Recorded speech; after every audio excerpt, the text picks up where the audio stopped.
Hi everybody, my name is Jasmine and welcome to my first ever YouTube video. Not to make this video extremely long, and who knows if you guys are even interested in this, but I decided I would document this for personal reasons and in hopes that it might help some of you, and that's just a plus. But what I really wanted to start off with was just something that's helped me dramatically this past year, and it feels kind of a little silly saying it, but it's like it's what worked for me, so why am I not gonna talk about this? And so I don't know if some of you may have heard or not, but Dave Ramsey is pretty much what got me started on all of this, and I don't even know, to be honest, how I got started on this. I'm usually just on YouTube trying to find things that help me with self-development or fitness or heck, finances. So I'm sure that's kind of how I ran across this. But the more and more I just started watching, the more I was like, man, this guy is making a lot of sense. And the more and more I learned about it and started looking at my life and my finances, I was like, what am I doing wrong here? Because I just think back to where I started and where I am now, and why it just didn't seem like I was making progress in my financial life. And I got a phone call from my fiance. But anyway, back to what I was saying. I don't even remember where I was, but so just to kind of, I guess, catch your attention and put things into perspective, I was able to pay pretty much close to about $30,000 in about 6 months last year, and my mind was just like, because I'm just like, wow, what was I doing before? Oh, that's what I was saying. So, you know, like I said, it just made me think about where I was and where I am now. And again, I'm not making any progress. But it's like I kept getting promotions and salary increases, but again, my savings wasn't increasing. I mean, where was it going? And so the more I dug into this and my numbers, and on a side note, I don't plan on really going into detail about my income. I hope maybe I can do these videos without getting into that much detail. Not that I care. We'll see how we can do this. But all that matters is that I hope that I can still share like my expenses and things like that, and just kind of show what I've been able to pay off, in hopes that it'll just teach you or even just motivate you to do the same thing with your own.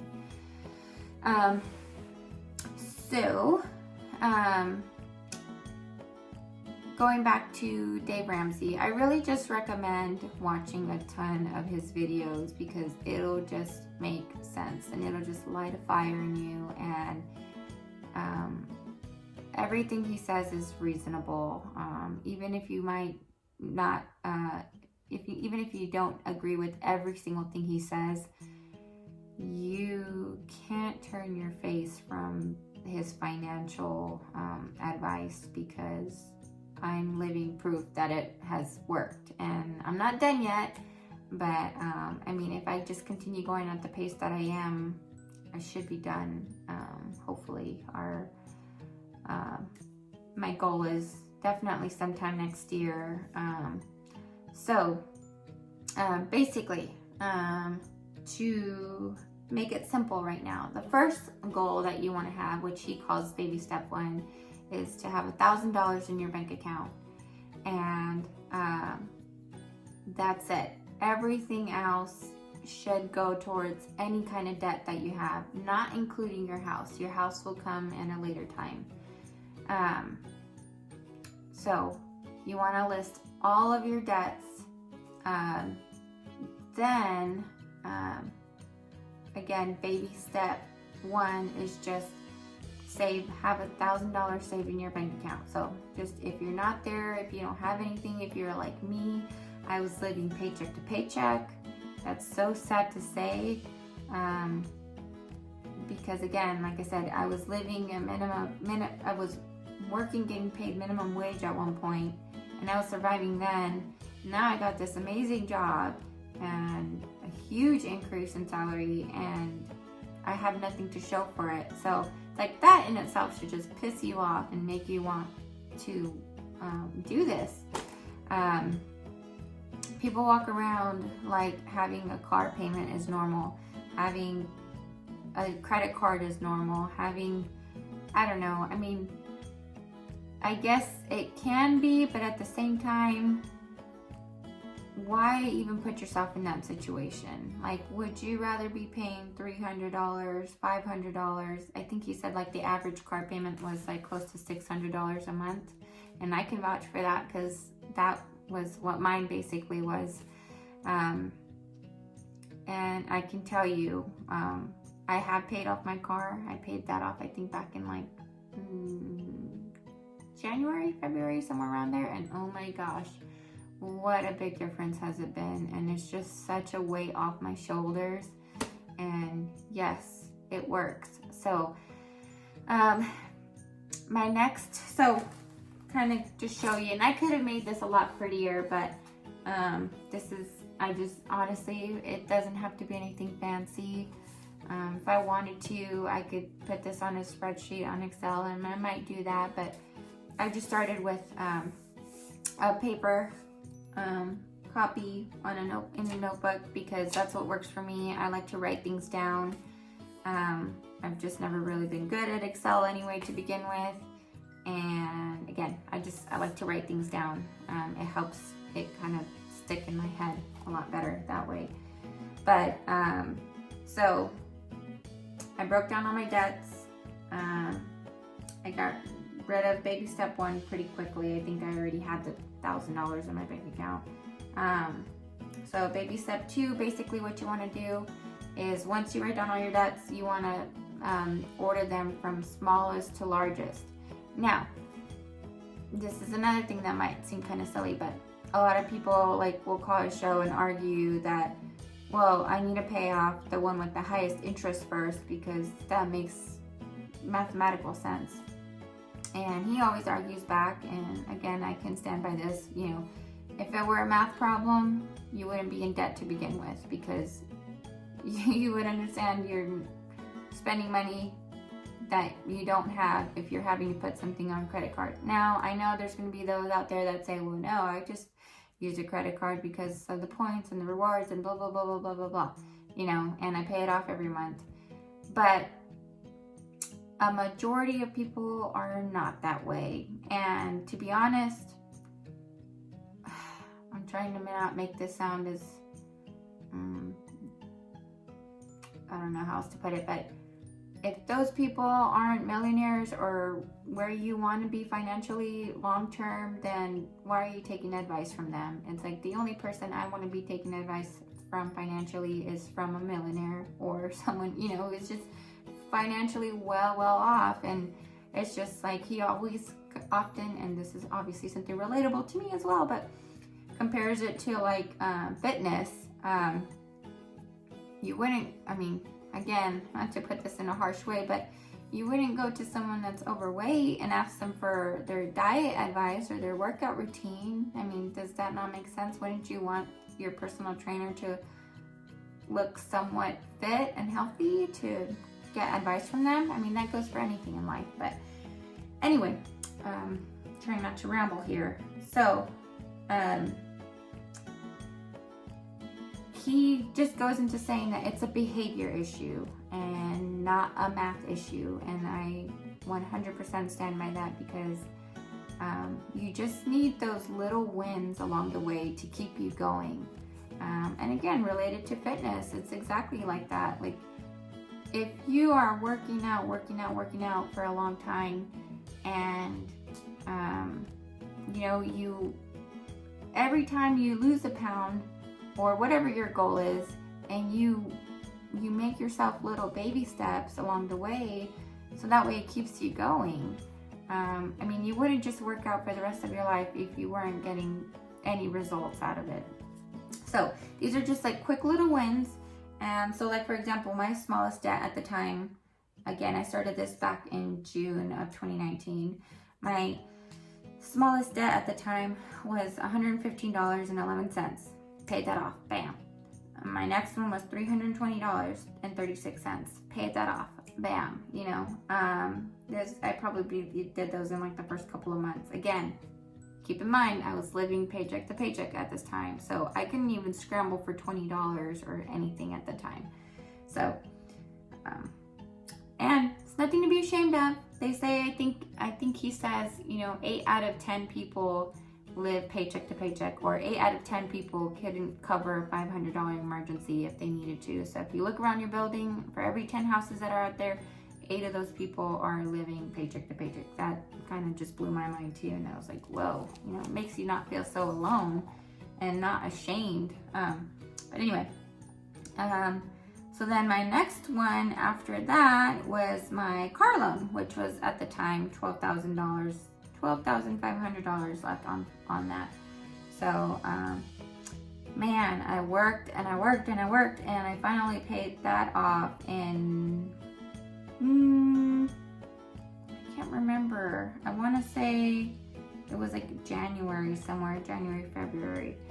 But, so I know, kind of looking at this from so if you add up the $12,000, plus the 300 plus the 100 that I said, that in your head probably only adds up to what, like $14,000. But you got to keep in mind, there was a lot of things in there as well that you kind of cash flowed, or little emergencies that might come up along the way, or in my case, my house. Like, I have to consider that in that entire time, I was also making my house payments, which totals like $13,000 something. And so, like, if you really look at the big picture, $13,000 plus this $14,000, again, close to like $27,000, $28,000.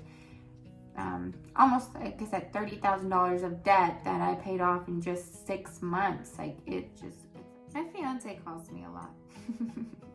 That's okay. That means he loves me, right? Where was I? Okay, anyway, so, okay, so going back to the whole close to $30,000. So in my mind, yeah, now I can use a little bit of math. So if I pretty much told myself, I can pay $30,000 off in half a year, I can basically pay off $60,000 in a whole year, and which is basically what I have left. So what I have left is about like $68,000 on my student loans, and it's like, but again, my goal for that is hopefully within the next year. And I kind of just want to do this and, hold myself accountable. And if you're interested, you're interested. If you're not, you're not. So, I won't ever know unless I just put this out there. But mine's going to be a little bit different. Everybody's is going to be different. Like, for example, right now, I do live with my fiance. Well, actually, I already owned this house before he came here, and then he moved in with me, and we're kind of super eager to get married because since the beginning of that, we were like, should we live together? Should we not live together? And we kind of just want to be married. So for many reasons. So that's kind of a little bit weird too financially, because thank God for him, but he does help me a lot. So I do think that plays a big factor. It's not that he pays any of my debt, but obviously I'm not having to pay some little things like, I don't know, electricity that he pays for and stuff like that. So Anything helps at this point, trust me. A couple of things that I kind of just want to go along this series, if you will, with you guys, and I'll go more into depth with these individually as I make more videos maybe. But just different things that I did to save, different things that I did to earn more. It's like, now that I look back at it, I just think, wow, like I really did do, I mean, I've actually put some work into this. Not that I didn't think I didn't, but it's just crazy when I think back to it, and I think about like some of the extra jobs I took, and just some of the things, like for example, in your budget, once you start going through that more into detail and you really start looking at what's coming in and out of your bank account, you will feel like, and Dave Ramsey says this all the time too, you will feel like you got a raise when you simply go through your bank account and stop all these stupid little subscriptions or things that you don't even realize you're spending money on. A soda here, a piece of gum here, candy here, like it adds up. And man, I promise you, it has saved me probably thousands, because I just paid more attention. And you just need to set a goal. And this is so funny coming from someone that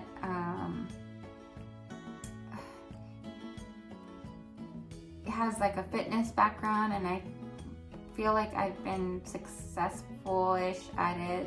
I mean, I feel like consider myself pretty healthy and fit, but it's the same thing. Like, you just need to set a goal and figure out a way to get there. And whether it's, you know, your calorie intake or your workout, kind of combine the two to reach your goal. And that's pretty much what you need to do with your budget. Here's one thing that definitely helped me and sticks in my head, that because I'm the kind of person that hates to feel restriction. Even like, for example, with my diet, some of you guys might know me for my Krispy Kreme, my love for Krispy Kreme donuts. But anyway, that's kind of how I like to view everything. I hate restriction. Like, I hate somebody or something telling me I can't do something. Not that I'm trying to be a rebel or anything like that, but it's just, I think life's too short to put any kind of restrictions on you. Like, so long as it's helping you and it's for your good, I mean, do it. So long as you have a valid reason and purpose for it. So, for example, going back to the restrictions in the budget, view it as permission to spend and not restriction to spend. So, for example, when me and my fiance we're not combining our finances yet, but we're kind of testing out our budget together. Although we haven't combined our finances, we're kind of testing it out to see how it's gonna work. And I think one of the biggest reasons for a lot of and this is one of the main reasons for divorce, by the way, in America, are money fights and money problems. But if you just put it in the budget, it works. So if, for example, he likes guns, I like shoes or clothes, but you put it in the budget, you give it a number that you both agree to, or you yourself, because if you're by yourself, but currently, you know, but if you just, I'm just gonna put it out there. For example, for myself, I think I gave myself like $100 or $200 free money every month, and that was more than enough. And however I wanted to spend that, I did not feel any kind of guilt or restriction at the end of the day. And so if you're in a relationship, if you give your partner $200 to spend every month and me $200 to spend, you can't go griping to the other person when they buy a stupid toy that, you know, you wouldn't have bought, but it's not important to you because that's their habit, or that's their hobby, I should say, And this is my hobby. And so again, permission to spend and no shame. And so I'll wrap this up.